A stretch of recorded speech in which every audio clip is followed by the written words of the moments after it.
السلام عليكم ورحمة الله اليوم تعالى جبت لكم وبركاته. حكاية جديدة. قصة جديدة، قصة مؤثرة، نتمنى أنها تفيدكم، ونتمنى أنكم تلقاو ليا شي حل. أنا واحد السيدة متزوجة وعندي 3 ديال الدراري، بنيتة وجوج وليدات، عايشة الحمد لله بخير، ماشية مع الوقت، متفاهمة مع وليداتي، موفرة ليهم داكشي اللي تمناو وفرتو ليهم، الحمد لله الأمور كلشي بخير، لا مع راجلي لا مع وليداتي. ملي درت لبنتي 14 عام فرقتها على خوتها، كانت صغيرة كانت كتنعس مع خوتها، ملي دارت 17 عام درت ليها بيتا بوحديتها، وخوتها الدراري درتهم بيت بوحديتهم. كانت بنتي واحد الانسانه مؤدبه ظريفه داخله سوق راسها، يعني التصرفات ديالها خلاتني نثيق فيها ثقه عمياء، ما كنراقبهاش، ما كنرد ليهاش البال كاع، يعني نحظي ولا شي حاجه لا كنشوفها كنترافق، يعني عندها صحبه وحده بنت شي ناس اصدقاء ديالنا،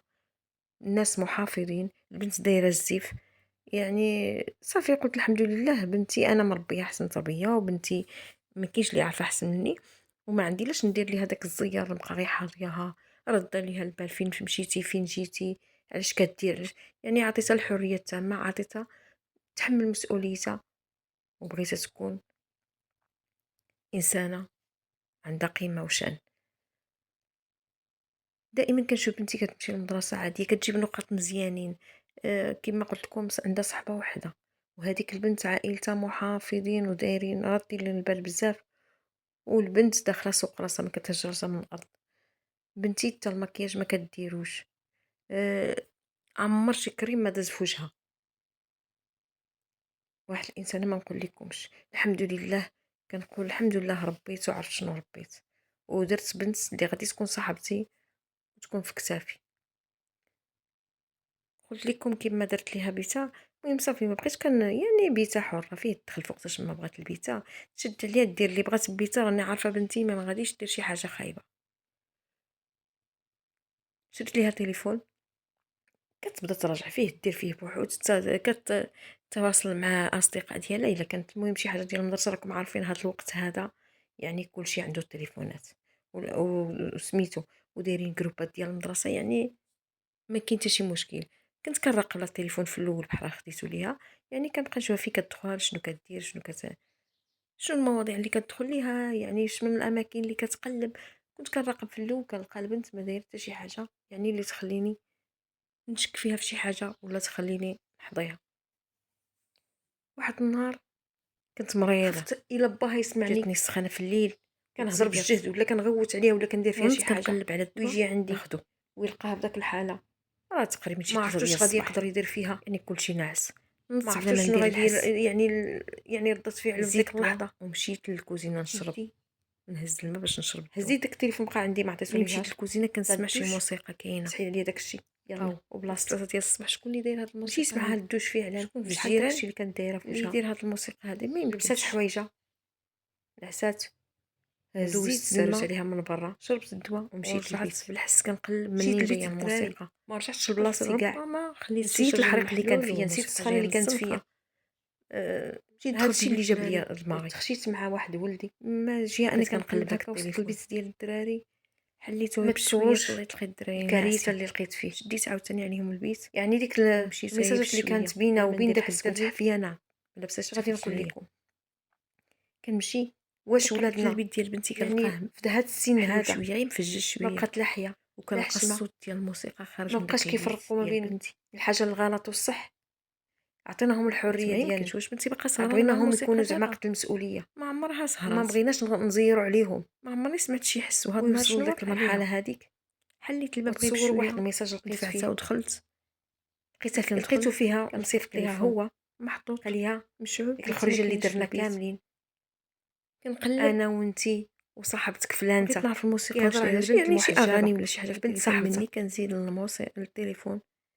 لقيت الكارثه، قلت ما يمكنش، وهذيك ونقول بنتي هي ما يعني ما كديرش الزيف، يعني بنت نهائيا، وهذيك البنت هذيك اللي كنهضر معاها انا اللي مره كنهضر معاها وجا كيطلع بالحموريه، يعني بكثر الحياه والحشمه الكاميرا، واش الدري اللي طالع فيه اشنو ندير، جالس حاط فكرت عييت شنو غادي ندير، شي حاجه ديال المخدرات قدامه، قلت في الصباح نض حليت عليها لداك الموسيقى، هو اللي دايره في تليفونه، هو اللي دايره حداه شاعل الموسيقى عنده بيتو اعداديه فاش كتقرا، كيهضر مع بنتي والموسيقى وصلتها. كانت عندها كتقرا في التاسعه، البنت كتقرا عندي، كنت طليت غير من الجنب وكنتاكد ديتها، لان قلت ربما عينيا خانوني، ربما كنفكر شنو غادي ندير، ماشي زعما ماشي ابل لباها، ربما موسيقى اللي دايره بنتي وجات بحال البنت هي بحال بنتي، واش نمشي نهضر مع عائلتها، شنو خصني ندير ابل. كنتمنى انكم تفيدوني، هو شافني داك الدري وجرى قطع، شنو غادي نتبع، انا باقا تالفه. دابا كندي بنتي بيديا، لا هي لا البنت اللي معاها دخلت لعنده، هو النمره اللي كانت متصله بها، فاش كيبغيو يخرجوا كنمشي نجيبهم ميساجات بينا وبان ديك الدري. قال لي باها علاش، قلت له الحرص، غير انا بديت كنقلب وهي دخلت عليا، ما عندي ما ندير، بنتي كانت في الطواليت حاشاكم، ندي وليدات المدرسه ونجيبهم، وانا راني مخويه من الداخل وما عرفتش الحل اللي غادي ندير. هي تخلعت، كنتمنى انكم ترشدوني، وانا كنتمنى انكم تنصحوني، ان كنشوف بنتي، وما تنساونيش في التعاليق ديك الحاله اللي باش جات بنتي، الحاله اللي باش كانت بنتي كتعطي تفيدني، اي ارشاد من عندكم غادي يقدر ينفعني الارض تشق. نتمنى انكم ما تخليوش عليا وتساعدوني. البنت عندها 14 سنه، شنو غادي ندير، واش نقول لها نشوفها بداك المكياج، غادي ما نقولش. انا التليفون حاليا حيدته ليها في خطه، ما مخليش وجهها بالمكياج، من ديك اللحظه ما بقيتش عطيته ليها، لبست اللي لابسه، ونتمنى انكم تنصحوني باش نقدر نديها للطبيب. انا حشمت نهضر على ديك اللبسه اللي لابسه، هذوك اللباس كتلبسهم بنتي، ولكن يعني لباس داخلي غير صوفي، ما بغيتش نوصل لواحد المرحله غير يعني لبسه كتلبسها في الدار تهرب وتخليني وصات، كتلبس ديك الصوفيط ما هكاك، دابا ما كاينش يعني واخا في الدار راها ما كاين مشكل معاها، غير باها وخوتها، ولكن لابسه ديك اللبسه هكاك وما بخليش وجهها بالمكياج، شعرها مطلوق. هي تلفات ملي شافتني غير بقات واقفه مصدومه وما كتهضرش كاع، غير كتشوف فيا. اما انا عقلي كيدي ويجيب، غليانه من الداخل. اشنو غادي ندير، ندفع ليها داك الشهر، شنو ندير، ندفع نقجه نجيفها، شنو ندير، بزاف ديال الحاجات طاحوا ليا في دماغي، ندفع نديرهم لها في ديك اللحظه. ولكن قلت غادي نكبر الشوهه وغادي نكبر الفضيحه، وانا ما راضياش وخايفه على السمعه ديالي، خايفه على بنتي الا نمشي ندير فيها شي حاجه وتسلت من يديا وتخرج تضج تمشي،